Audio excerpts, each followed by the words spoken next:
सिकंदराबाद में वाक़ सिकंदराबाद क्लब में मुहिब आतिशज़दगी का वाक़या पेश आया, जिसमें तारीखी नोयत और कौमी असासा करार दी गई यह इमारत मुकम्मल तौर पर जलकर खाकिस्तर हो गई।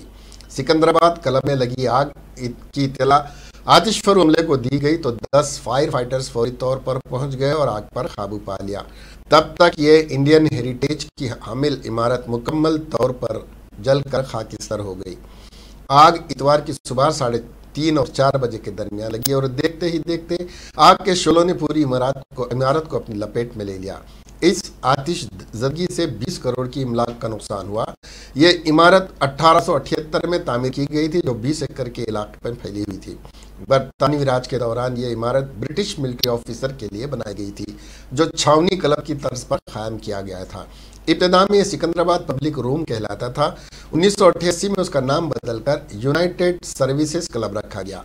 बाद में यह सिकंदराबाद क्लब के नाम से मौसूम हुआ। यह हैदराबाद का सबसे पुराना क्लब है। 1947 तक क्लब के सुदूर बरतानवी हुआ करते थे और चंद आला अहदेदारों को ही रुकनियत दी जाती थी। यह क्लब हिंदुस्तान के चंद कदीम तरीन क्लब्स में शामिल था। इस क्लब में एक बालरूम, एक जिम खाना और एक लाइब्रेरी भी थी। सालार जंग अव्वल सर मीर तुराब अली खान ने क्लब को बड़ी रकम अतिया की और हैदराबाद रईसों की रुकनियत को यकीनी बनाया ताकि ये सिर्फ अंग्रेज़ों का क्लब न बन जाए।